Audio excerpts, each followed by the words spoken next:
All right, now we're live. Welcome back to Peace, Love, and Meat, everybody. We have a rare instance, I should say, where we've got 3 screens on the call today because we have a guest only for the second time on the show, which is pretty cool. So I want to say thanks to Dr. Jim LaValle for joining us today, and we got a mountain of things that we want to get into, and I'm sure we will. But first, thanks for making time, Jim. We really appreciate it. Oh, I've been looking forward to this all week, guys. I really have. So I'm excited to be here. It's a real honor to be your second guest, to be honest with you. Well, I love that. well, it's kind of deserved. I mean, your son Christian, and he introduced us to your product line, and we talked about it briefly on the podcast. But I think it's a really cool approach that you've taken as far as the supplement line, and then some on the more pharmaceutical line. But the average person, and Ross and I were talking about this before, there's such a push for people to regain themselves, to find themselves again, to correct the wrongs of their body and their lifestyle. And that's really one of the coolest things. Is this has been not only a business venture for you, it's been your life. I mean, from we talked about early days of bodybuilding and doing really, really well in that and pushing the limit there, and then seeing the other side of that from a health benefit. How do we make the body better, healthier, stronger, safer, whatever? And it's just really been a lifelong thing for you. I mean, I'm interested in figuring out how you kept the passion going so long and didn't lose step, Well, yeah, that's huge, man, because I got to tell you, I wake up every morning and all I can think about is the really cool stuff that I can figure out next to help people. I don't know where that passion came from. Mm-hmm. I think I do, actually. When we get into kind of talking about how I got here, I think it's important that, you come to some point in your life where you want to be of service more. You want to help people, right? I think my wake up call just happened really early in my life. So I got lucky and I got, 50 years of that burning in me, right? I've been in practice doing this work 40 years. And, I find it to be I'm incredibly fortunate that I wake up every morning and I absolutely love, looking forward to coming on with you guys, and let's talk about how we can change some people's lives and get them thinking about things differently a little bit, maybe thinking about attitudes and what nutrients, and hey, I never really realized why I eat everything out of the household after 5 o'clock at night, right? Like little things like that people don't understand. And I just, fire burns strong, man. I really have not had a time. I have to be honest. I've never had a time where I wasn't absolutely engaged in this space. I mean, that's from writing the 26 books, 4 databases. I got 2 more books coming out this year, 2 rewrites. I don't know what it is. I think my son would probably say, Dad, you got a couple wires crossed. Yeah. Well, but that's how, people who end up doing something for such a long time at a high level, you kind of have to be. I mean, Brandon can speak to that from a competitive standpoint in powerlifting, right? There's no sane person at the top of a field. Yeah, right. You know what I mean? Everybody's a little crazy when you're at the top 0.1% in the world at something. You have to be to get there. Thanks for that, Ross. That's a good thing. That's a term I'm using as a term of endearment. Come on. Well, what you're reminding me of, just kind of going through some of that, I won't say credentialing necessarily, but qualifying the things that you've done. Mm-hmm. It reminds me of, I was at Arlington Cemetery, and you see a lot of these tombstones. I saw a guy that was 24 years old, and just the list of military accomplishments that he had as a 24-year-old that passed away in combat, right? It's holy crap. And then you go back to some of the others, and every tombstone in that place is impressive for its own reasons. But some of the things that you see that a person can do in 60 years or 40 years or 25 years. And, you talked about just being over the hump of 60, even 26 books. You think about the breadth of time, because I was an English major. I wrote 50-page papers, let alone books, and and that was difficult and challenging enough. Just to source everything and cite everything. How do you find the time? I guess that's the other part of the equation of passion, is how do you maintain the passion and find the time, for all of it? Yeah, it's interesting. Yesterday I had one of these really breakthrough days. So we got to educate Fort Bragg. So we're working with the medical groups at Fort Bragg to teach them kind of our philosophy and work together with them on just helping our folks that are, protecting all of us, man. They deserve it. They need it. And so I had that going on. And at the same time, I also was in a meeting at the American Academy of Anti-Aging Medicine where I'm the co-chair planning out education for 2024. And, it's a lot. But I don't know. I think I was blessed with being dyslexic and having somewhat of a photographic memory. So I don't have to worry about reading through things a lot. I tend to blueprint stuff page by page quick.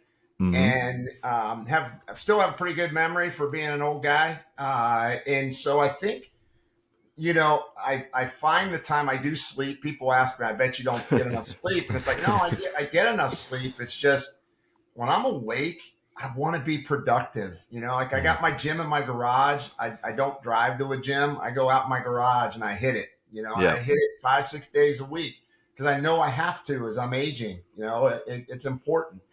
And other than that, it's so fascinating to me, how, basically we build our metabolism over our lifetime, right? From the time you're in your mother's womb till today is really this. It's the sum total of all that chemistry, the decisions you made, how you trained, what you got exposed to, the stress you're under, what you ate, all this stuff. It's like a mosaic for me when I really, it's almost like for me, I feel like I'm more like an artist when I'm looking at someone's chemistry, and it just, that passion for that never stops. And I think, now, of course, I'm going to be honest, in my early days, I wrote every last word. Now I do outlines, I gather data, sure. I have staff that helps me, and then I organize it in my frame of mind the way I want to present it. Sure. So I try to be truthful about that as well. But it's still one of those things where, look, I tell you what, man, I probably got 10 more books in my head I got to get out before I go. I can't, just can't stop. So I don't know how I do it. My staff always said I was alien. So that's like, okay. Yeah, I right. don't know. When I hit myself and cut myself, I still bleed pretty good though. So I don't know about that. Well, I guess Ross and I were both talking a little bit before we started here, and I'll just kind of segue from my introduction to lifting through a football coach. And I think that's a traditional introduction for a lot of kids, a sports coach, right? Something like that. But the first training book that I ever picked up outside of a Flex magazine or a Muscle Mag, high intensity training, the heavy duty training. And, it's like that book, Mike's anti-culture philosophy, kind of that approach to, Joe Weider's the guy selling the medicine, and he's also selling you the magazine that tells you need the medicine, right. Selling you the illness to give you the cure kind of thing. Exactly. And he was really anti that, which is, I think it's a little bit of me. I'm rebellious in that way too. Yeah. What was your introduction to lifting? What was some of those golden years of the late 70s, early 80s, like being in it? Because we look at that era with so much fondness. I mean, Ross is 10 years younger than I'm 20 years younger than you. And we're all kind of, tied by that bond of those early era, the Dave Drapers, the Mike Mensers, the Franco Columbos, the Arnolds, what's his little Kenny, the redheaded Kenny, what's his name? From Louisville, Kentucky. I can't think of his name, but he was in Pumping Iron as well. And man, those guys, I think the reason they stick out to me is they felt attainable. There was an attainability to that look. As much as they were like heroic and statuesque, they were attainable. Yeah. The average bodybuilder now, well, I won't say the average, but the professional bodybuilding world now, I think is just looked at as a, I don't even know if it's looked at as a sport or just a high-end science experiment at this point. But just from your eyes and views of being in that time, did you know how special it was, and what was it like just getting started for you into training? Oh man, I got to tell you guys, it was amazing for me. Like how I started training, I was 13 years old. I was that kind of skinny kid. I had the Forrest Gump shoes because they had to put a leg straightener in there because I was braced as a kid. Well, in, 7th grade, I popped up. I got big, started playing football. I had all these people trying to get me to go to all these different private schools to play. And I kind of found my power, right? You find your power at one point. And I started training, and it was funny. I remember I was 13, and I was refusing to go on vacation unless my mom took my barbell set and a bench in the trunk. It's like, I am not going. And I mean, I gave them so much hell that we ended up packing a bench and a barbell and some weights in the back of the trunk. Because back then we had the old Starfire. The trunk, hell, you could fit 5 bodies in it, right? Yeah. Right. I mean, you had plenty of room in that thing. And so I got passionate about training. And I had this disorder actually called steatocystoma, where you have very high testosterone. And so I ended up having close to a 400-pound bench when I was 16. So I was just crushing people, I was playing football at LaSalle High School, private boys school. Got a scholarship for playing football, but it's kind of felt like a warrior, right? But in my senior year, playing an all-star game, I collapsed a disc in my neck, and I could have went and kept my scholarship. I couldn't have ever played again because they said, "Look, you're going to risk paralysis, man. You can't play with a collapsed disc in your neck." And it was just a freak accident, weird hit, weird shearing force.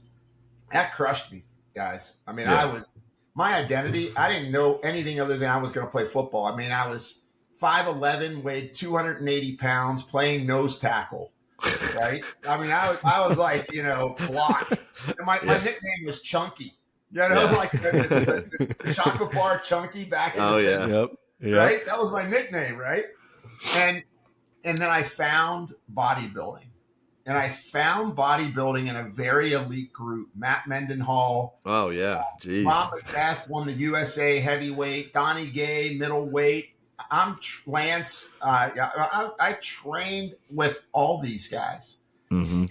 And then the idols, Mike Menser. I was moving Nautilus equipment for Kim Wood.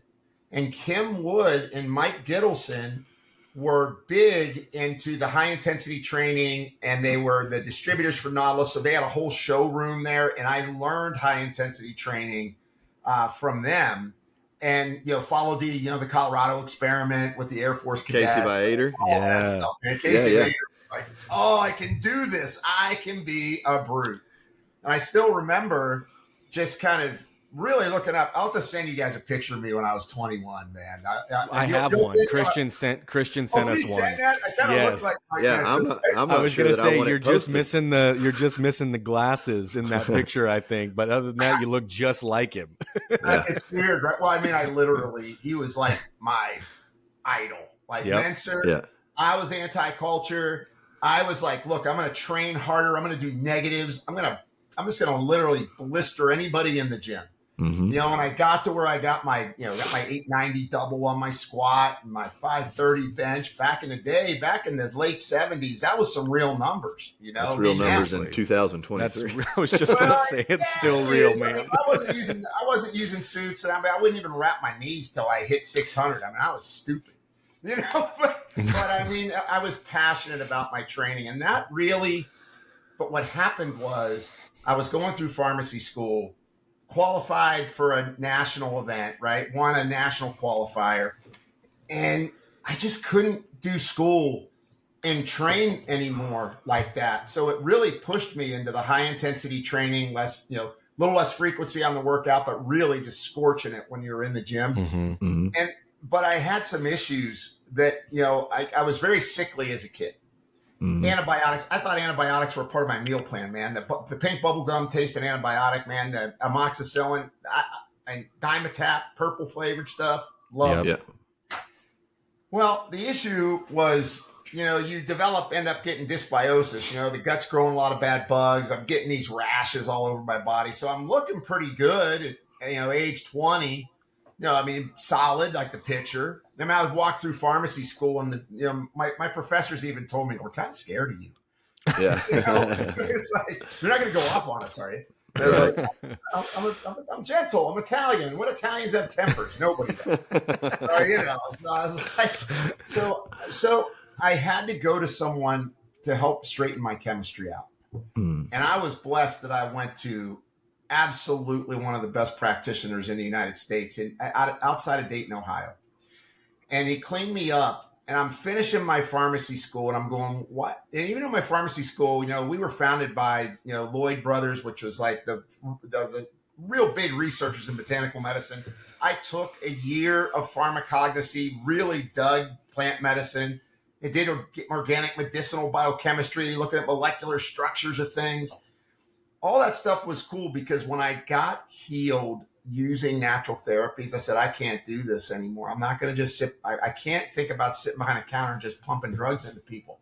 That isn't going to work. So what got me into this? You guys asked, what created the passion? I'm going to tell you what did, because I might even get choked up, because I always do on this, because it still touches me.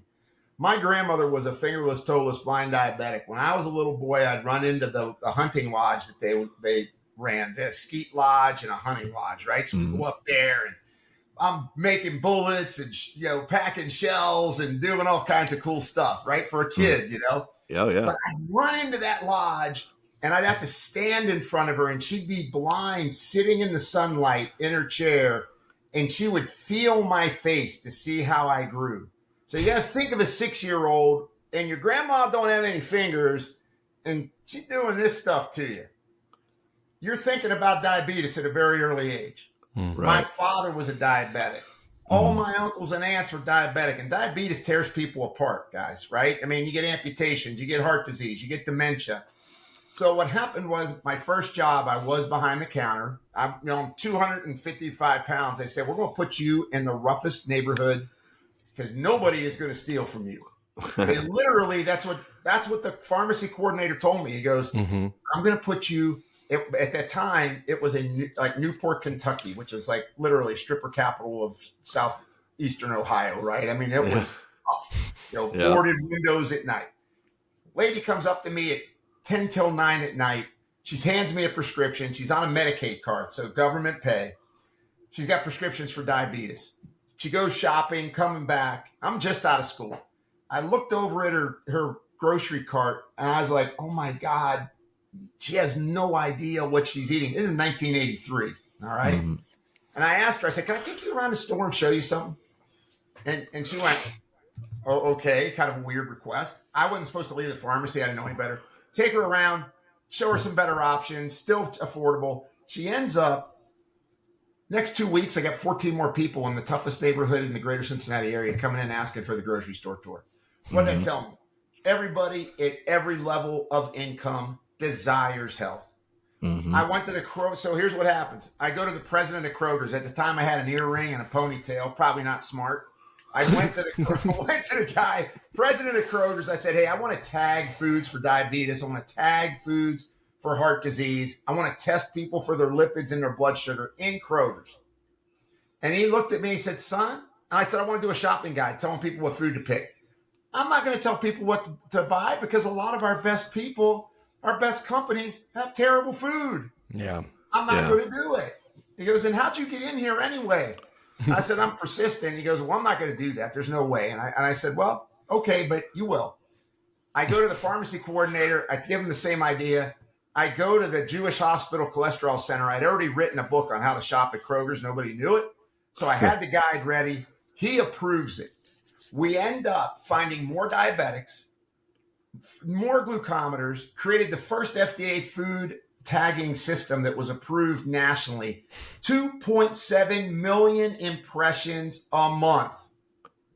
So what did that tell you, man? What it tells you is reach out to one person and do not prejudice yourself about what they can do for you. Right. You should be worried about what you can do for them. And that's driven my whole career, guys. I mean, I know it sounds a little passionate, a little over the top, but I mean, that is what absolutely shaped my next 40 years. And then, I mean, it's been a whirlwind of, shoot, man, even guys like Charles Poliquin. I went and taught for Poliquin Group, did that program, worked with athletes in all 5 major league sports, obviously, and first responders and military. And then I just work with people every day. I mean, I work with people that are struggling, man. They got colitis, they got diabetes, they're overweight, they can't figure out, they don't feel good. And so that journey started the passion for how do you educate people. The next thing that really made this explode for me, they outlawed ephedra. You remember back in the day when ephedra, people were taking ephedra? ECA. Like, ephedra. Yeah. We don't like that. But ephedra got outlawed. And ephedra got banned in Ohio first.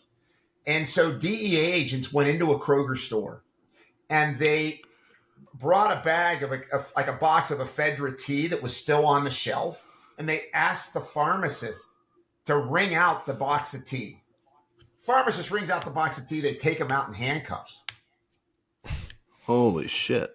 All right. So I get called and basically they said, hey man, I think we need to start teaching about natural products. So I got asked to be an appointed adjunct professor at the University of Cincinnati College of Pharmacy, and also ended up teaching at the College of Medicine there for fourth year med students.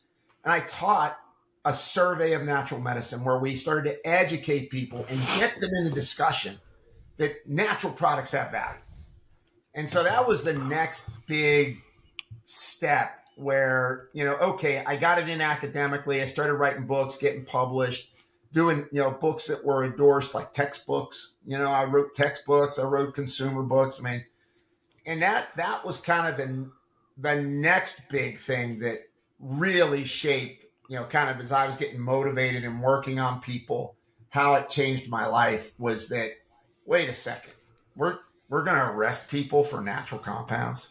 Mm-hmm. Yeah. Well, I wanted to ask you about that because in that space of time, I imagine anybody I know this for a fact, anybody that takes on the pharmaceutical world to a degree, right? Like doesn't generally go well for those people. Right. So like obviously the reception by the people that you're helping in this time is amazing, but how are like throughout these early stages, when you start bringing all these ideas and doing all these things, sure, how are you being received by like other colleagues in the space that are maybe not like they're a part of maybe the bigger project, if you know what I'm saying? Oh, you opened up a can of worms there. Oh my God. Yeah. Well, look, one of the reasons I agreed to teach at the College of Pharmacy and College of Medicine is it gave me a protection. And I was doing it responsibly. So I did that. But look, I remember when I started, my professors would say, don't listen to that guy. Vitamins make expensive urine. He's nuts. Literally, my fellow professors. But then when I would teach with the students, they'd be going, oh my God, look at all this research. How come we're not being taught this? Right? So there has to be that ability, that desire. You kind of work within the system, yet be a rebel. Yep. Right? You got to go there. And then what was really interesting to me is I end up, starting to have a very successful career, being pretty well known. So two things happen. I'm living out in Indiana, bought a farm, like darkest spot in a 5-state area. I'm out there just saying, I'm going to write, going to see a few people, changing my lifestyle, go out there and watch the water lilies bloom, all that stuff. Right. And go check out wildlife, do the whole thing. 10 years I lived there. I get a call from the head of internal medicine for Good Samaritan Hospital. And I said, how do you even know me? He goes, well, you have a pretty big reputation. I said, well, what do you want me to do? He goes, I want you to start an integrative medicine program at Good Samaritan Hospital. I want you to help bring us in. You got to bring us in. You got to come in and help us. We got a Sisters of Charity grant. We've burned through all the money and we're in the red. And we're not going to further this if you don't come in and help. And I said, well, why'd you pick me? He says, well, I checked around and you didn't kill anybody. So to your point, man, it was like there was no trust at all.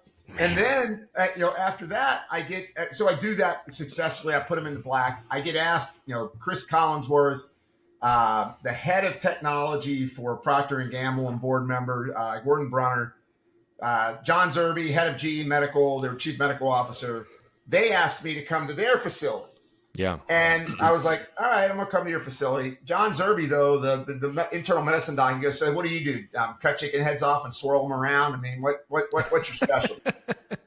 That was my introduction to the guy. Oh, right? yeah. Yeah, man. Oh, yeah. No, I don't cut chickens' heads off. I cut bears' heads off. And I shove your head. Bear?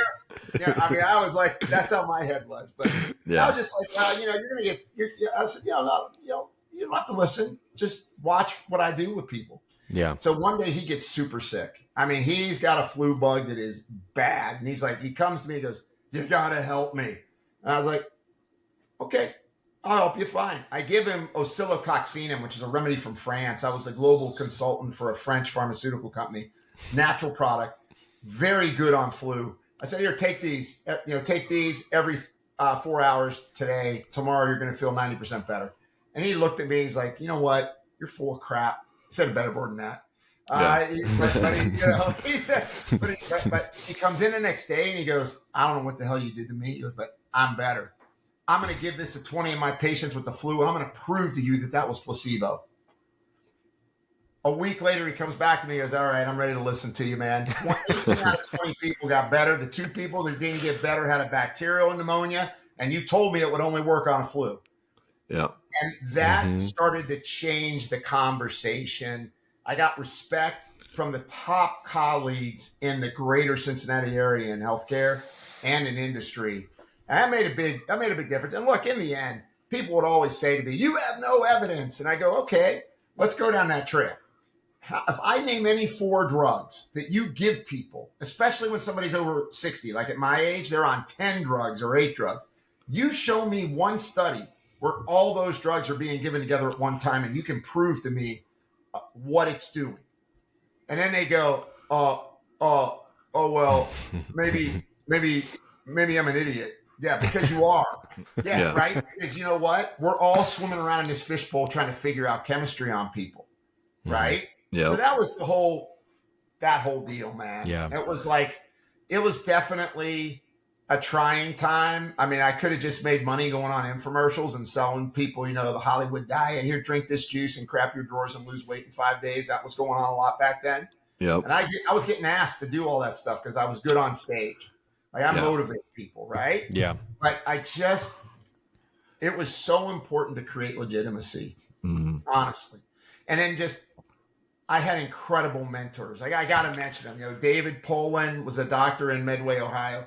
Alexander Wood, brilliant. Started the naturopath school in Canada. I used to drive to Canada to get trained under him. I mean, brilliant mentor for me. And they really shaped the thought process of you got to work from the cell out. Yeah. If you're not working to fix the cell mechanisms for energy production and immune regulation and inflammatory signaling, this is back in the 80s, guys. Like we're talking about this stuff now and everybody's, wow, look at this. Reckwig was writing stuff about this in the 60s. And my one doc, was a teacher at Baden-Baden in West Germany at Medicine Week, prestigious area. So I was getting all this info from around the world. And, I think a lot of times if your desire is to do good and to really change, the teachers they appear for you, right? When a student's ready to teach you a peer story, I have the best teachers and I stand on their shoulders, man. I mean, and I'm blessed. I have a lot of students over the last 30 plus years of me educating that I think they're standing on my shoulders, and I hope they do better than me. I hope they accomplish more and do a better job and find new discoveries, just like what I crave to do. Yeah. Well, I wanted to touch on a subject or a point that you made there. You talk about these people who are, getting laced up with 5, 6, 7 to 10 prescriptions as they age. Yeah. And the single fact that you mentioned that there aren't studies for co-bonding. Like you're not looking at, okay, this medicine is good as a standalone. This medicine is good as a standalone, but what do they do together? We talked about something just prior as well, about apricot seeds and the fact that they contain cyanide, that a lot of people avoid them. But we were talking about the effects on cancer, and this this one tribe in Pakistan apparently has almost literally no trace of cancer ever, and one of the heaviest portions of their diet is apricot seeds. In America, we're told they have cyanide, just the same as peaches, right? But there's something in there that's also a poison, but together they're inert, and they actually have a positive benefit for the body. So these first wave impressions of pharmaceuticals or natural remedies, they're not necessarily accurate when you start to combine them with other things. So talk a little bit about that. Like, what kind of study do you look at when you know this one's good? you know this one's good, or you know these two are bad, but when they're together, the bad ones become good or the good ones become bad. Like, how are you able to research that and understand that? Yeah, that's a great question, Brandon. I mean, first thing you got to look at whenever anybody is on a drug, they need to look at their drug-induced nutrient depletion, meaning that you take a drug and it depletes a vitamin or mineral out of your body, and then 6 months later, you're having the symptoms of that depletion. Like you take a drug that depletes melatonin. Yeah. And now 6 months later, you can't sleep. And you know what? Oh, you got an Ambien deficiency. We better give you some Ambien. Right. We're gonna give you some, we're gonna give you some trazodone. Instead of looking at that, it happens all the time. And that's one of my big databases that we wrote that, that really gained a lot of, I would say, traction. So first, there's that. The second thing is 25% of the drugs on the market deplete the microbiome and cause problems in your microbiome diversity. Mm-hmm. And that causes big problems. And then on the drug side, there are great data programs that at least show adverse interactions. Like what's going to make you die? What's going to be bad? We don't do this because you're dead. Right. So that's good. I'm glad we got that down. Right. But there really, there's very few trials where they're giving more than a couple meds. There's a few trials in heart disease or diabetes where they're doing 3 at a time, but nothing really crosses over. Now on the plant medicine side, I was fortunate. I did a lot of training, traditional Chinese medicine, understanding how things work together. Studied Ayurvedic medicine a little bit. Obviously, the German hemabodins and how to combine botanicals. A lot of that's based on, well, let's look at where is the dysfunction in your body, and then let's put something together. Let's look at different nutrients that can affect that. And obviously, there's trials on nutrients now, on single nutrients, kind of like drugs. Hey, if you just take curcumin, all your problems are going to go away. And that's a bunch of bullshit. I mean, it's like those kind of studies do not really give enough relevance. Yes, it could help somebody's inflammation. I get it. Glucosamine helps people's joints. I get it. But if you're trying to really correct the chemistry, the way I had to do it over the years is I learned a lot about nutrients. So I wrote 4 databases on natural compounds. I wrote a Chinese medicine database, wrote botanical medicine, nutrients, nutraceuticals, all the primary referee tier 1 references. My library, because I've got a killer staff behind me, our library is pretty impressive, like the amount of studies we've collected and have looked at. And I think it takes a little bit of expertise to say, well, when I design a product, first of all, am I going to put enough of that ingredient in that's going to make a difference? Because that's what happens out there. They're out there buying stuff out in the market, man. They sprinkle stuff in there and they can put the name on the bottle. Hey, here's this hot nutrient. There's not enough in there to help a ringworm. It's like, it isn't going to help anything. Yep. Yeah. So one is quality and quantity. Are you using the extraction that was published in the study? Are you giving it in an amount that makes sense and is clinically relevant? And then probably the biggest thing is what are you combining it with so you get a synergistic effect? And then how you figure that out is you look at, did I change somebody's chemistry? Mm-hmm. Did my target work? I'll give you a great example. Aged garlic extract out of Japan. I actually lecture for these guys. They have 900 publications. They have human trials showing that it reverses vulnerable plaque in your arteries. Wow. But yet, it's a natural compound. It can't have value. The head of the Interventional Cardiology Society for the United States did the studies. So, how more credible can we get? And look at the results. It's not hard to look at a scan and see that you changed the inner lining of the artery and got the inflammation out of it. It's called Clearly Scan. It showed it in humans. It'd be one thing if it's like, I always say to people, the next time a rat comes into one of my clinics, I'm going to know exactly what to give them. Right? Yeah, because right. So many rats, worked in rats. Well, we're not rats. So that's kind of what we have to do is you look at it clinically or you do a trial. In traditional botanical, there's recipes from traditional herbalists that have been time tested that they use. I think today we're more challenged. People's chemistries are more skewed. Stress, food quality, either lack of exercise or in some cases over exercise.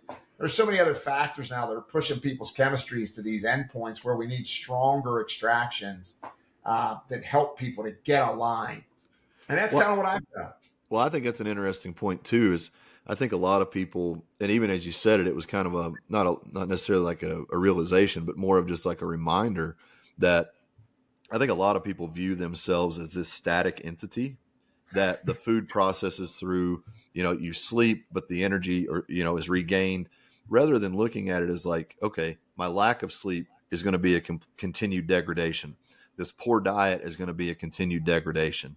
It's not like you just automatically reset to zero tomorrow. It's going to be the momentum is going to really carry what you become chemically, because it has to process all those things, utilize those nutrients or lack of nutrients, and then you are what remains. So is that something that you feel like most people, when they hear it plainly, it's like, oh yeah, I get it. But do you think the average person is actually educated to that fact? No, I don't think they are. I mean, you hit it. I mean, Brandon, it's what I've spent my life trying to get people to understand. You nailed that. It is, most people think, hey, I'm okay until I'm sick, or I'm okay until I have a disease. Right. And that's what I spent, like my students, my grad students spent a lot of time when I wrote my bioinformatics, cloud-based bioinformatics program, where you put in labs, you put in symptoms, and it kind of tells you where your metabolism is broken, but it's doing it based on trends. So you're exactly right. It just doesn't happen overnight. Your health is developed over your lifetime. And yeah, if you're in a deficit, you're going to keep digging that hole deeper every day. And then one day it blooms and you're told you have an illness. Great example on diabetes. Everybody goes into the doc, they get a 95 blood sugar. 95 blood sugar is a normal blood sugar. 65 to 99 is normal. What happens?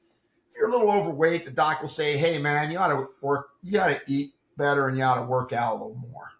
Yeah. Slap you on the back. We'll see you next year. A 95 blood sugar is a 60% risk of being a person with diabetes in the next 10 years. Yeah. See, I think that's the thing, man, is people equate, 120 over 80 is normal blood pressure. 95 is good, blood sugar. Glucose. Yeah. Glucose, so it's like we have these metrics that as long as we think we're inside those parameters, we're good. But what is the trend within those parameters, right? Was I a 70 2 years ago and now I'm a 95? I think that's where blood. I talked to Ross about it. I get blood work 3 to 4 times a year. I get 2 thorough and 1 just kind of like hormone profile. But the thing about it is, I'm getting very, very acute, like precision on what needs changed, what needs affected. And it's been eye-opening to me, someone who has consciously been aware and seeking, until I got the actual blood work. That just removes all doubt or uncertainty. This is what we're working with. This is who you are. Let's fix it. That's 100% it. It's like, Trent. I wrote a book called Your Blood Never Lies, and that book basically went through and explained: here's your lab value. When it's trending, this is what it means. When it's out of bounds, this is what it means. And here are some things you can do to fix it, right? Because I think you're exactly right. First of all, there's people that haven't had a blood test in 10 years. Sure. They don't have any idea what's going on. And, they get surprised when they come in. They're told, oh, hey, you're a full-blown diabetic, or, gee, you got heart disease, or, hey, you know what? Sorry, you got cancer. Yeah. Right? You got to look at your labs on a regular basis. I love that you're doing trend analysis like that, man. More people need to do it. Yeah. And I think, it's really all about, when do you make that commitment that say your health matters? Like I always say, I think I told you this when we first chatted, guys. It's like people spend more time, figuring out what the next refrigerator they're going to buy, or the next car they're going to buy, or the next house they're going to buy, or how they're going to treat their lawn. They'll spend more time doing that than understanding the most important thing that they have, their health. Yeah. And you know what? Because you don't get to enjoy the new refrigerator. You don't get to drive the new car around. You don't get to get out there and work your yard. You don't get to go do anything when your health is bad. Right. So anyway, you're right on. It's so important that people look at that. And that's what I've done all these years is I've just continued to research trend analysis. Yeah. And people don't get that. Hey, when your C-reactive protein is above 1, you're making too many inflammatory compounds. Right. And you should work to get it down below that. Now, there's also that advanced stuff of where are you exposed to things like, metals, for example, and, folks that are, do a lot of hunting, shoot a lot, get a lot of powder, man. Right. You got to look at that kind of stuff. Hey, where's my lead at? What's going on with that? Do I need to get that out of me? I mean, I think there's some of that stage 2 stuff. For stage 1 stuff is, God, I got to establish a baseline, Mm-hmm. Really important. Because I think the big thing everybody complains about is just face it, in the U.S., this is how it goes. I'm tired. I'm fat, right? Yep. I don't have it. I don't sleep well, right? I'm gassy, I'm bloated, and I'm cognitively pushing a thought through jello. Yep. I mean, that's the biggies, right? Yep. And all of that can be changed. But you have to do like what you're doing. You got to take a notice of your health. So if you were to, I guess, before we talk about the individual products that you developed and some of the stuff that Ross and I have been using, when someone comes in and let's just say that they're not necessarily abreast of their current situation from an internal perspective. They know they don't feel good. They know they don't look how they used to. They're not sleeping well. Yep. What is your somewhat, I guess, approach with that? And then also the reply to healing them. Is it immediately we're going to go on a pharmaceutical to bring you down? Or is it we're going to look at all of these problems from a potentially pharmaceutical or potentially supplemental or potentially behavioral? Do you approach it from all of those things? Or is there a solid approach that you have case by case? I mean, I'm sorry, exclusively, or do you go case by case on what you look at there? Well, I mean, I always prefer, and forever, like my docs and my clinics, the docs I teach, I prefer, let's understand your stress because, you can't just think you're going to take a pill, right? So let's understand stress and how you're going to manage that. Is it mindfulness? Is it something as simple as box breathing 3 minutes twice a day, right? Yep. Reset your nervous system. What is it that we need to do with that? Like, so the psychological approach is there. I got my master's in theology and pastoral wellness. So I really dig being able to talk to people about, what's going on in your life. Yeah. I don't try to be a counselor. I send them to counselors, but I got to understand it. Sure. And then I like to change lifestyle and give people nutrients wherever possible first. Like I want them to adopt moving. I want them to adopt learning how to eat better food, what foods are right for them. And I want them to know what nutrients they can take. And then I've got to be able to get them to take nutrients that matter. Like when you take stuff and you don't feel it, it's very hard to stay motivated. Mm-hmm. So I make the very big thing I try to do with people is let's target some things that I know you're going to feel. Mm-hmm. Because if you feel it, hey, I can keep going forward. I can move forward, man. I feel better. I'm not as tired. I'm not gassy. Gee, I'm sleeping better. Whatever those things are, right?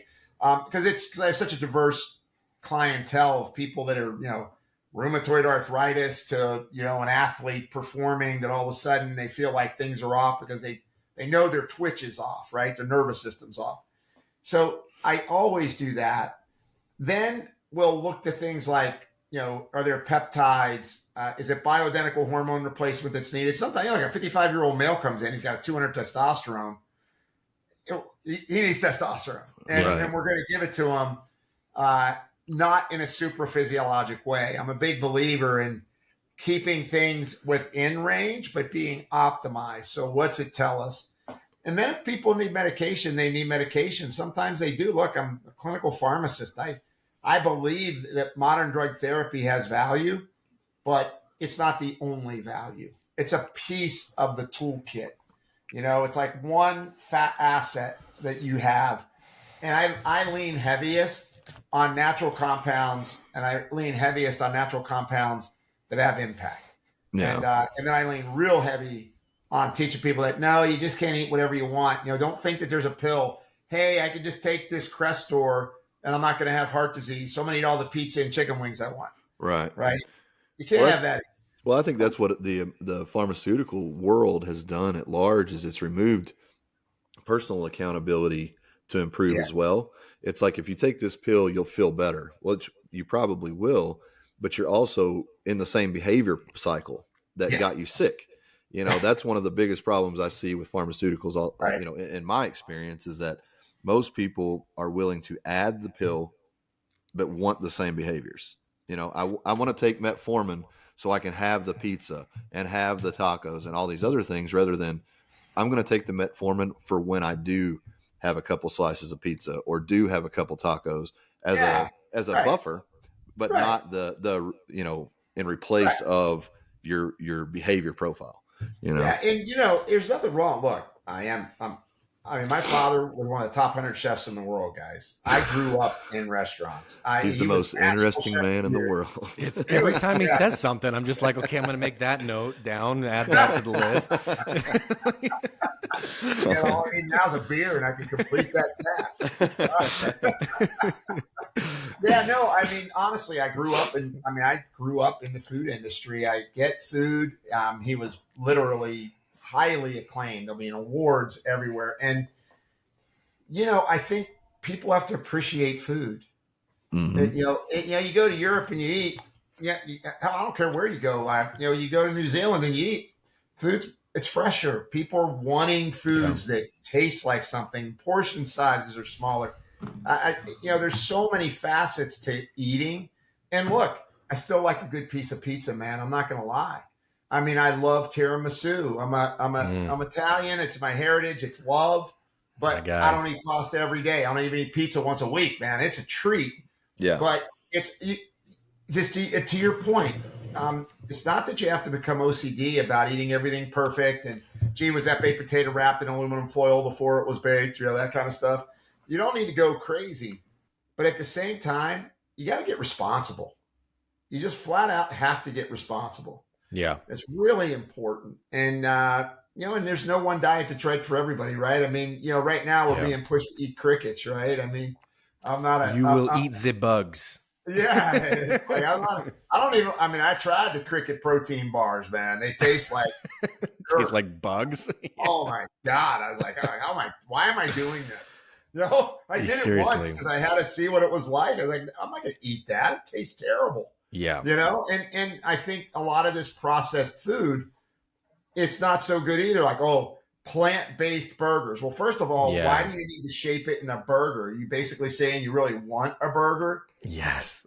Can't you shape it in maybe some other shape? That's one of the funniest things I've seen is like the people who create the lab grown meat or whatever. It's like, if you're trying to create something different, why are you trying to make it look like the thing you say is bad? Negative programming, right? Because you still want the burger. I'm eating a plant-based burger, but I'm really looking at it going, gee, I wish this was Wagyu. Or I wish this. Look, I'm a big advocate. Like, I want people to get wild-caught fish. I love wild game. Oh, man, elk. Kudu, God, kudu's good stuff. Yeah, delicious. Right? That's some real good meat, right? And I love all of it, right? But it's also in moderation too. You can overeat. Right now, it's popular for the carnivore diet, right? And it's real simple. There's so many studies that say if all you do is eat meat, you're going to create more endotoxemia in your body. So if you're going to do it on a carnivore diet, make sure you're getting fiber. Yeah. And by the way, there's nothing that, I love when people create this, there's pesticides in vegetables and you shouldn't eat them. Oh, really? Well, that pesticide is protecting the bugs that are trying to eat it. And they actually end up being compounds that are actually favorable to us. Oh. So, there's always this stir of what's the right diet, right? Mm-hmm. Yeah. And it's kind of, look, we do need to eat plants. I'm sorry. Vegetables are good. I hate to tell people that, but they're good. They really are. They're good for you and they're good. And also lean meats are good, man. Fish, game, appropriately raised cattle, appropriately raised bison, venison, all that, man. That's good. Mm-hmm. But at the same time, we can't create all these skewings. Oh, I'm eating a FODMAP, paleo, pagan, vegan diet today. Right. And tomorrow I'm going to be on a whatever diet, right? Well, I don't know if you guys saw it. Did you see it that Whole Foods initiated the paleo cart? Did you see the paleo cart? yeah. You dial it in and you push it, and it increases the resistance when you're going through the meat aisle. So it's like you're hunting. Oh my gosh.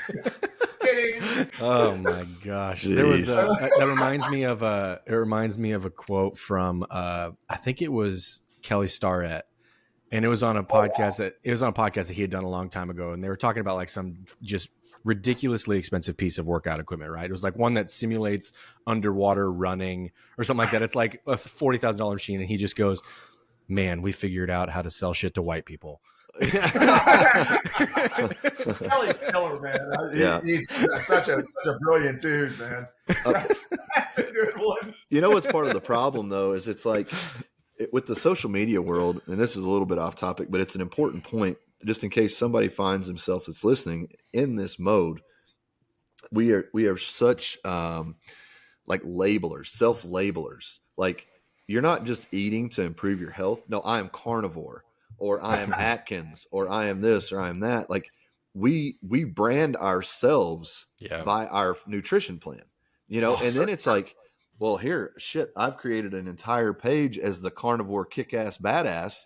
So now I can't ever go off carnivore because this is my whole model. This is everything I am. So exactly. When I was powerlifting, as you can imagine, the caloric consumption was insane. But 10 to 12, taking like 7,000 a day. Yeah, that was a pretty good swing point because on my non-training days I was around 6,000. On my training days I was 7,500 to 8,000. So the catch point was around 7. But nevertheless, tons of red meat, tons of rice, tons of potatoes, and after my competitions, I would do a week of pescatarian, just kind of like a lot of salads, fish, eggs. And then the following week, I would do pretty much just a plant-based, almost, I wouldn't say a fast because I was ingesting food, right? But very like 1 to 2 meals a day, salad or fruit oriented. And man, it was very easy for me to be like, holy crap, the pescatarian diet's amazing. Holy crap, vegetarianism's amazing, because after 12 or 14 weeks of eating 7,000 calories, my body was just like, thank God. Thank God. Give me a break. Right. Digestive rest. Your intestines saying, no, you do care. You do care. But that's the thing is that, so many of these people, especially when they're really, at a tough place to begin, when they go on a carnivore diet, yes, you're going to see immediate positive result. When you go on a vegetarian diet, you're going to see immediate positive result. It's more of the 6 weeks to the 12 weeks to the 6 months where I start to see people really, you get into the breadth of what you're doing, and that's where the actual result starts to come. But that's also where a lot of people are it's like a CrossFitter that goes to CrossFit. Now everybody knows he goes to CrossFit, right? They've made this part of their identity to the point that it's just like a guy that wants to stop drinking alcohol, and he tells everyone, I'm not going to drink anymore. Well, it's like that just turns up the heat on people trying to say, hey, you need a drink. You sure you're not going to drink with us? It's like, just do your work in silence. Like, if this is your decision, and be willing to change it when the feedback is poor. That's how I am. I eat very strategically. Like, I know what my meal is day to day, more or less. But I also know that when I don't feel like that's a good thing for me that day, I'm willing to adapt. And I think that's a tough place to explain to people who are in a bad place, because that is the temptation right back to the life they were living. So how do you that's what I was going to say. How do you talk to your clients and your patients in that regard? And one, getting them to adhere, two, not getting them to marry to the adherence necessarily, but then also third, to not let it consume their identity. Like, hey, you're not going to be a new person just because you lose 50 pounds or you reverse the effects of diabetes. You're you. You're just a proper working version of what you were designed to do. So how do you help them realize that that's always going to be changing? It's not going to be one diet forever. It's not going to be one training system forever. It's going to be an ever evolving thing. And I just don't think there's enough people, especially on the sales side, that are telling people that. you know? Yeah, I think adaptability is key. I mean, I don't train. How I trained in my 20s is different than how I trained in my 30s. It's different how I trained in my 50s, and it's different how I train in my 60s. Food wise, same thing. I take in less as I'm aging. I don't need as much. I'm not trying. I mean, it's first of all, I try to establish with people. Well, what's your goal? What do you really want? You know, what is it? Just that you want to lose weight? Okay, I got that. We can do that, but you know, let's adapt a lifestyle that allows you to bring out the best possible you. And that means that things are going to change. And that means that not everyone eats the exact same way. Like I always tell people, there's a sliding scale of proteins, carbs, and fats. And when you're starting out to get a result, there's a diet that I use most of the time, like 95% of the time, that it works and people can do it, right?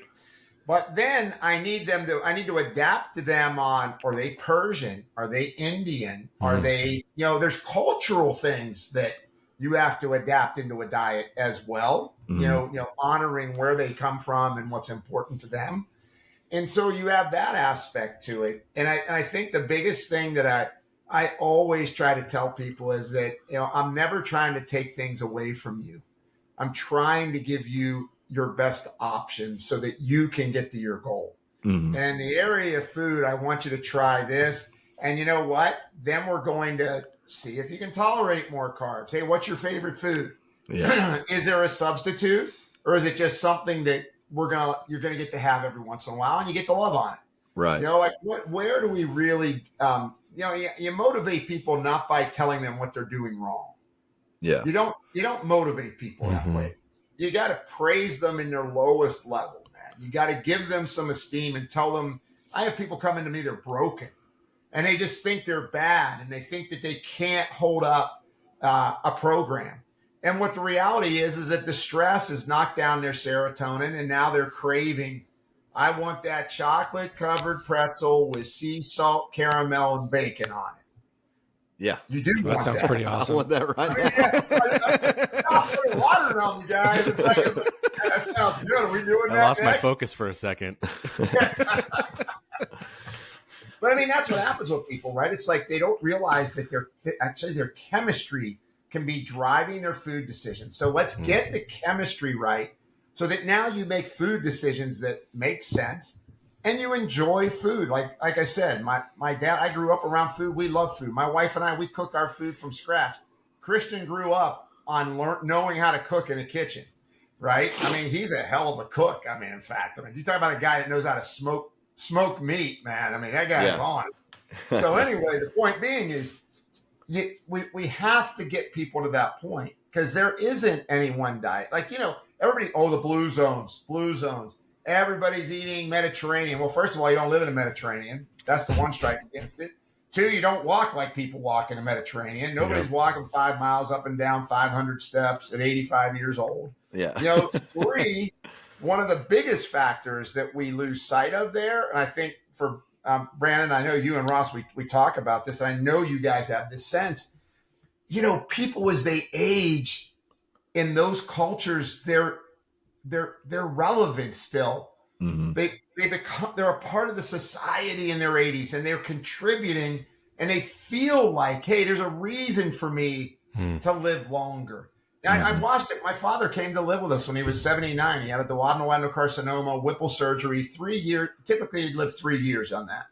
But he comes to our house, and he's cooking breakfast for my kid. You know, Christian's getting like world famous chef cooking him breakfast every morning, right? My father's going, oh my God, I get to be with my grandson every day. I get to go to his games. I get to do all this stuff. I'm a part of a family.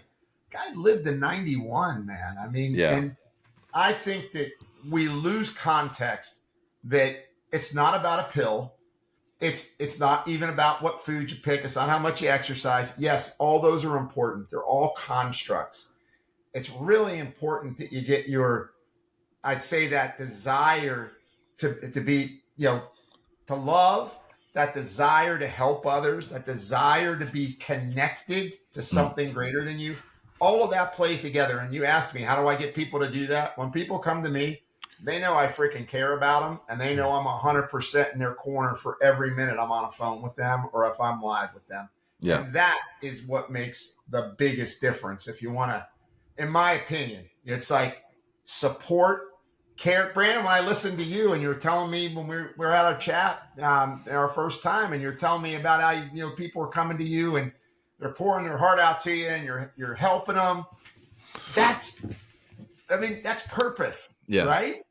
And then great compounds. I'm very proud of the kind of compounds that I designed, right? I know you had some kid send you some bottles and say, "Hey, take this." And well, this is a good segue into this. So keep going with this. You guys just chewed it up. I could have put something weird in there. Yeah, right. That was the real test. No, that was like, I knew, okay, you guys are in. You're like unmarked me. bottles, handwritten labels, test sample. I'm like, I'm in. Exactly well, right. I want to actually get into that a little bit now and give you some time to kind of go over these specific products, especially the ones that, like you said, that we were super grateful that you sent for us to try out. But I'm really interested too, because we were talking about when we were on our chat a couple weeks back.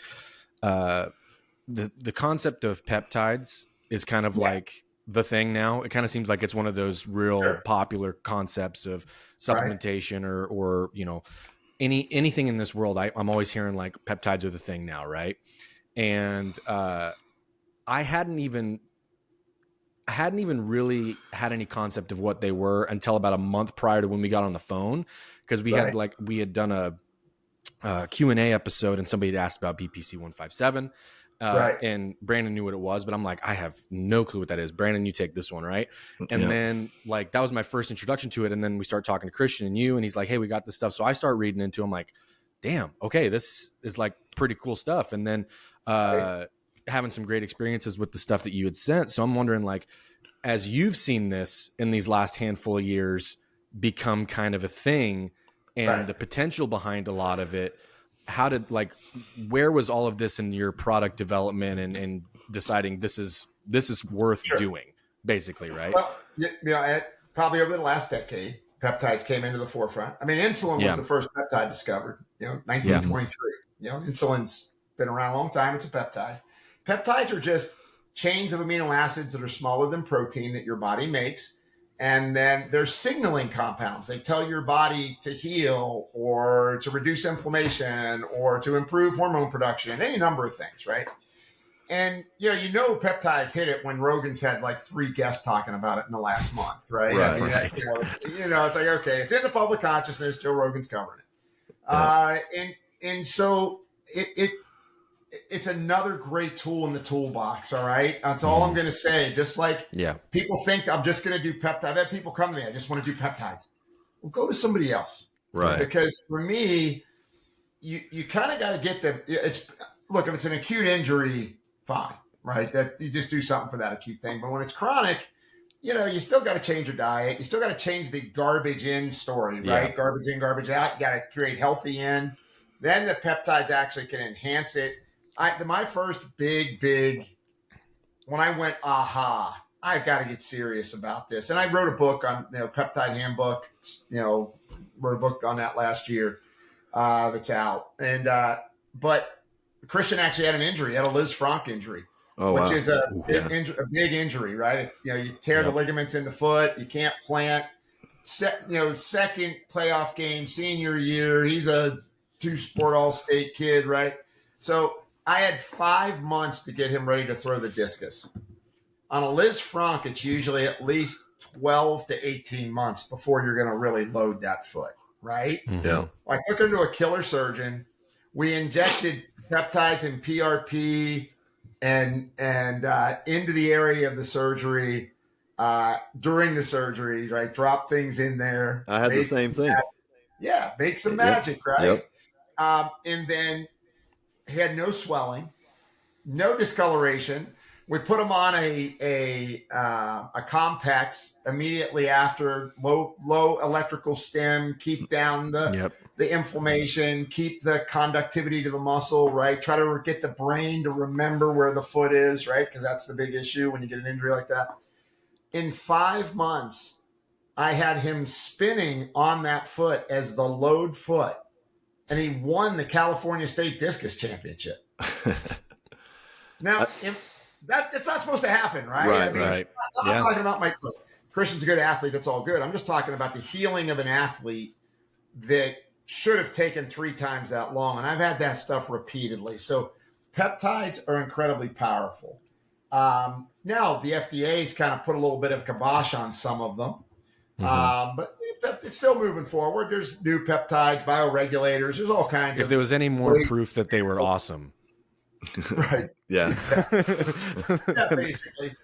Yeah. I'm glad you said that, Ross. But yeah. Remember, I'm the guy that doesn't want the hatchet in his back. We've got a huge disclaimer against all this stuff, so don't worry.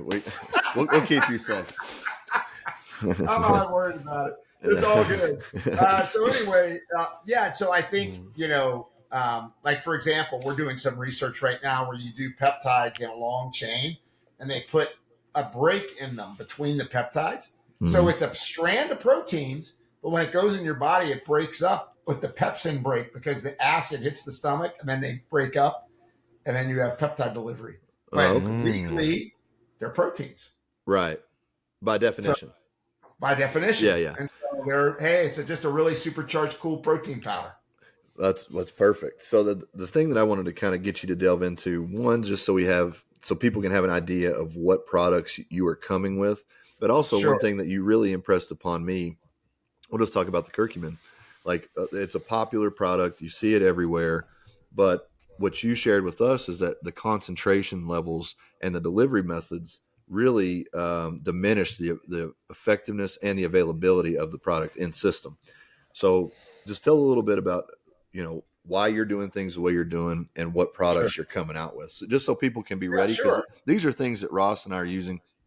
It's something that we're committed to understanding and using ongoing. That's why you're here. This is something that we've seen, immediate result with. So as someone who's worked with supplement companies, been in the fitness industry, seen every snake oil salesman come and go, seen every kind of product from androstenedione, all the way up to what we're dealing with now, which is kind of a re-envisionment of these organ supplements. Right. I've seen the trends. Only 100 years old. Right. But you're kind of in the throes of development. So from your stance, anybody that's listening to this, it's like, look, I'd want to take supplements, but I want to know what I'm taking and getting. Why don't you break down what you're doing so they can have at least an idea of what you're about so they can make an informed choice? You know what I mean? Well, sure. Yeah. So, first of all, like what I'd say, I'm a boutique formulator. I look for things that aren't in the market or are novel. And so we developed a technology called LipoTab. It's worldwide patent pending, actually, for all drugs and all nutrients. And my partner actually developed it. His dad, he was a pharmaceutical scientist. And when he showed me what it did, so the big problem you have with curcumin, it's called a class 4 compound. It doesn't absorb that well. So when you make the particles really small and then you wrap them in lipids, now you hear about liposomes, but liquid liposomes tend to agglomerate back together, so they become too big to absorb. We found a way that they stay small, and we can show it in electron microscopy. Literally, I can show you the particles passing through a camera and their fluoroscope to be lit up so you can see that they're staying small. And then that liposome delivery allows it to get super absorbed.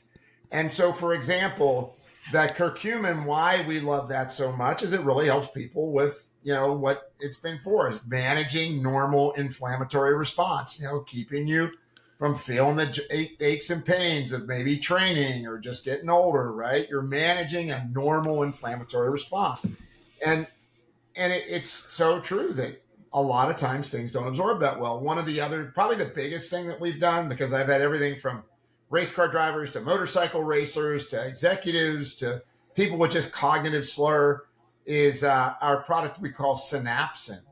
And Synapsin there's Synapsin and then Synapse Ultra. Ross, I think you actually got a little good bit of stuff. You guys got a little bit of the Ultra, right? Got We got the Ultra. Yep. You got Ultra.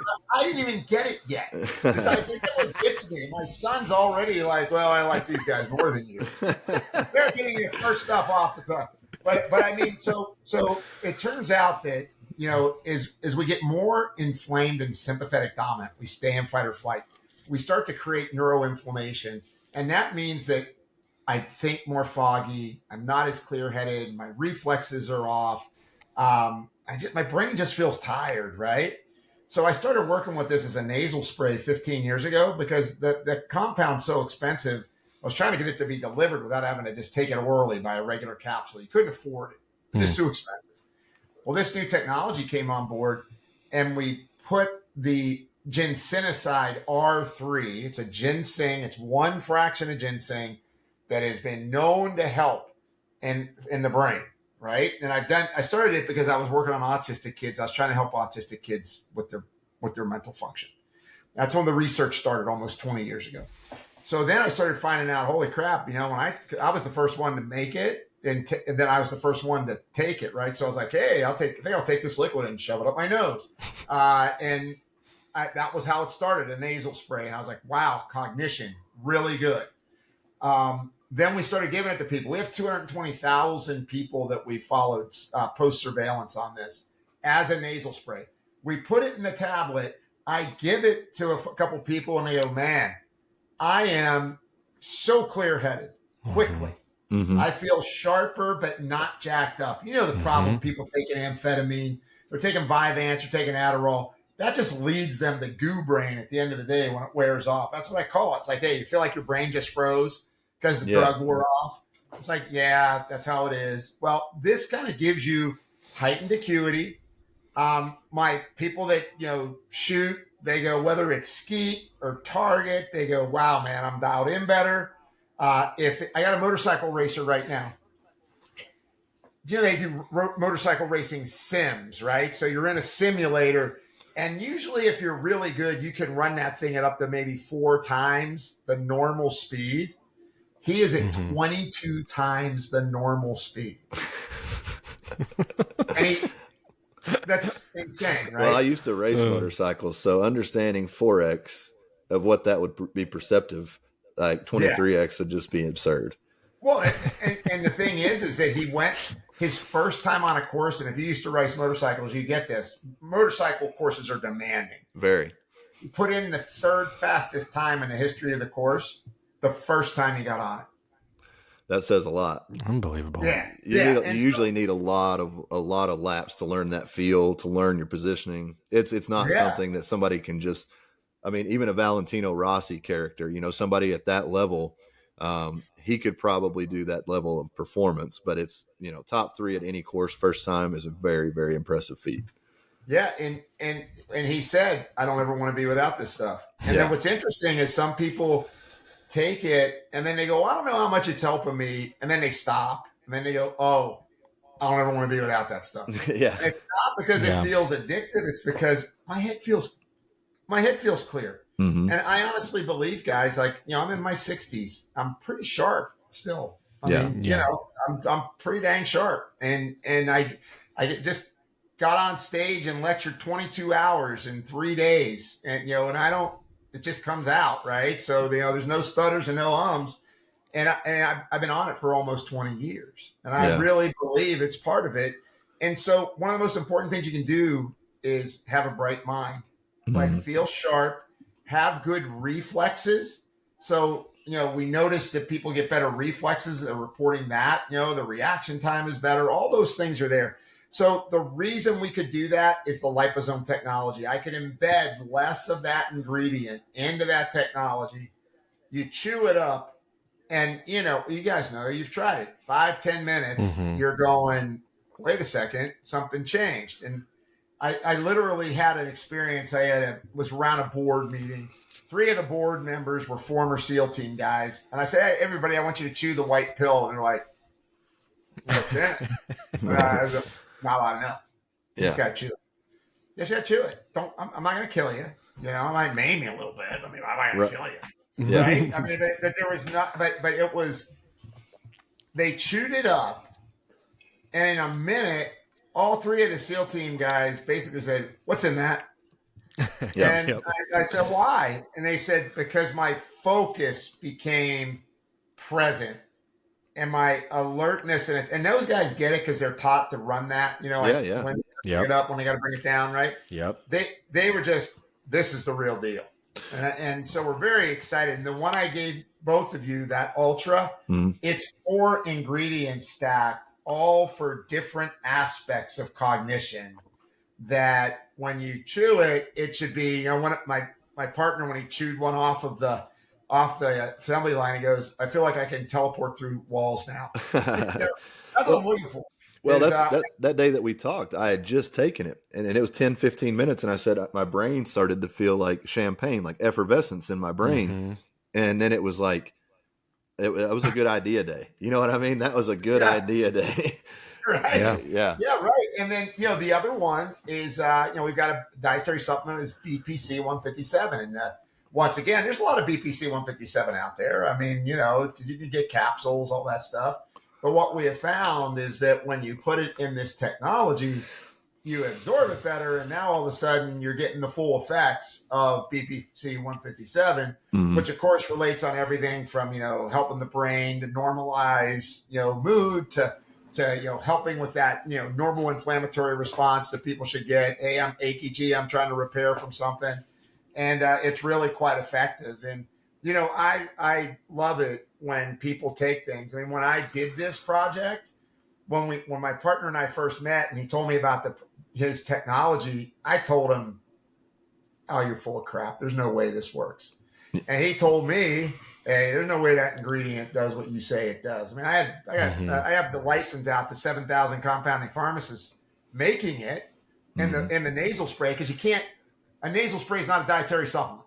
Right. Nobody eats through their nose. Yep. You know, so we tried it, and he'd been making products for 30 years, to your point, Brandon, about products he make, and hey, some work, some are crap. You know, hey, I'm just making what the customer wants. He chews it up, and he called me immediately, said, "This works." I was like, "Well, yeah. I only make things that work. I only design things that work."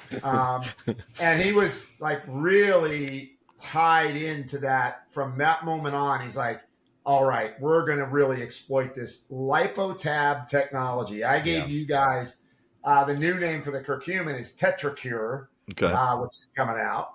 You guys probably have it, maybe even. I know it came off the assembly line. I don't have it yet, but once again, I guess I'm talking to the right people if I need some. That's right. That's right. I'll hook you up. Don't worry about it. Just let me know what you need. Thanks, Ross. So TetraCure is the curcumin.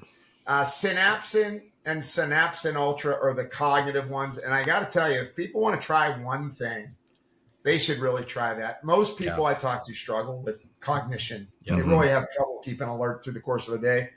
And then, of course, our BPC LipoTab. Those were the three, you know, kind of, you know, stars that we came out with. But, you know, we're using glutathione for detoxification to keep your body's antioxidant status up. We've got a killer green tea extract that, you know, green tea's got a lot of antiviral properties. You know, you can't make claims about that, but if you read the studies on it, it's pretty fantastic, in addition to the metabolism stuff that it does. So we've got a killer green tea. I mean, it really works. I mean, it's amazing. Awesome. And then, you know, the other, you know, products that Metabolic Elite has, that's our company, Metabolic Elite. And, you know, our advisory boards, you know, Ben Peterson, strength coach, San Francisco 49ers, you know, Mike Potenza, strength coach, performance lead, Golden State Warriors, Cal Dietz. I mean, just about everybody knows Cal Dietz, right? With his work with resetting the nervous system. We've got the who's who in advisors that, once again, I learn something from them guys every day. We're going to do the research in the labs with this stuff on the nervous system. You know, Cal is going to be spearheading that. So that's, you know, those are the key things is, you know, Metabolic Elite. We've got a great testosterone product that helps to support your testosterone. I've got doctors that say, you know, I've never given a botanical that raise testosterone. I was just at this annual. I hope so. Dr. Jim. Did we lose him? We made it the whole time. I know. We'll give him a second. This spot. He's been on fire. I was not surprised by that. No. No. But I'm more pumped about the stuff now than I was. Seriously. Dr. Jim. Oh, he just said the power went out in his house. He texted Oh, me. shit. Oh, shit. Said we have high winds. I took an ultra right before we hopped on. Oh, yeah? Yeah, that was my last one, too. Okay, he said it's back up. He's hopping on now. He's got to peace out in a couple of minutes, too, so we'll close it out. Oh, he was crushing. That was so good. It was going to wrap up perfect at 90. He's back. Wow. I didn't know I was that controversial that they pull the plug on me. Dude, mid-sentence. They cut us live, mid-recording. You start talking about making men healthy, and they get pissed, you know? No kidding, man. So you so good. when I lost you, you were at a conference and you were discussing the oral testosterone botanical, right? Yeah. Well, I've got a botanical that'll raise it about 100, 150 points, and we're doing research right now on a tablet version using our LipoTab technology with testosterone. Now, that would be a prescription. You couldn't buy that over the counter. But the testosterone product that we have, T-Factor, it flat out works. I mean, docs come up to me and say, "Hey, I'm using it and it works." And we're never going to be a Thorne Research or a Metagenics. It's got 2,000 products. I mean, I make very targeted things like, are you feeling stressed out? You're feeling anxious? You feel like you're overeating? We got a killer product for that, right? That's Tranquilato. So we're very focused about those kind of things. But the T-Factor is amazing. It really does do a great job. Well, I think that's awesome. important. Oh, sorry, Ross. Go ahead. Oh, go ahead. I was just going to say having like a lineup of stuff, like you said, you're seeking out things that like really kind of weren't available or doing it in a way that wasn't currently available. I think is cool. And we were talking about in that little gap where we had lost you to the feds cutting our feed, was there's a lot of stuff in this realm that I think people get so caught up in seeing all of these, like how many billions of things that people see in the supplement world and through all these social media people pushing stuff. Sure. Right. And it's like our whole conversation has been about this started from a very personal place for you, right? And testing out all these things and being somebody who's done all this stuff for so long. Cause I think that's the other part too, is like people will just get fed supplements and then you look at the guy that's doing it and you're like, okay, but like, who are you? What have you done in terms of even just taking care of yourself? Right. Like how can you, like what kind of visual billboard are you for me? I love right? the doctor that looks like Mario Batali that tells me I need to do anything. He's like, you need to lose some weight, young man. Yeah. So I think it's coming from a really cool perspective there, which I think is what was so attractive for the two of us to want to talk to you more. And ultimately, kind of the other part of this podcast is to tell everybody like, we're going to be working together in some ways. And we're going to have, which is something that we're both super excited about. So I'm glad that you had the chance to talk about the specific products too, and like what we've been using and trying out for these last couple of months, which has been great because we'll have, we were just getting some of the stuff finalized yesterday that Christian sent over, but we'll have some discount codes for listeners of the podcast to help help people get some of these products even easier. Right. That's so right. It's just something that we're both really excited about. And I know that we're running into the clock as far as your super busy schedule. So I wanted to make sure that we like let people know all this stuff and how like really just pumped and grateful we are that we get to do awesome stuff. Right. And that with rad people. And that's kind of the whole point. Well, I'm really looking forward to it, guys. I mean, I always do business on relationships, and it's 30 seconds. I usually know whether I'm going to be, wanting to do something or not. You guys are amazing, and I love your perspective, and I love what we're going to do together, man. We're gonna clear out some more chatter out there and get people onto some real solutions, and that's what it's all about. It's for great. Sure. Well, you're great, Jim. Christian's been awesome, and the products are everything that you promised and more. So, just from my 2 cents, have been around the industry, and even to say to a company like Thorne, they make excellent products, but as you mentioned, they have 2,000 products, and that's a lot of picking and choosing, which comes with a lot of education and information. What you've done is a lot of the education information in your lifetime, and now you've addressed systems. You're not saying here's one thing for this ailment or that ailment, and you got to take these 5 things. You've created a cognitive system, a gut health system, kind of like you've approached the body in systems. And I think for someone who doesn't have the time, the education on all of this stuff, you don't have to take our word for it necessarily, but you've done the evidential backing for all of this stuff, and you have no reason to make an inferior product. Like, you don't need this income, you don't need this. I don't want to say headache because it's a passion project, but you don't need something to slow down all the progress that you've got going on elsewhere. So I really want to impress that upon people, how good they were for us, how good they are in general, and really it's a different approach to supplementation in general, I think. Yeah. Well, you nailed it. You said that better than I could have, man. That's exactly right. Well, if you ever need me to speak for you or anything, you just know where to find me. Brandon can be your speaker. I'll be your hookup guy for the supplements that I get before you. So it's working out perfect. I had no idea it was going to work out this good.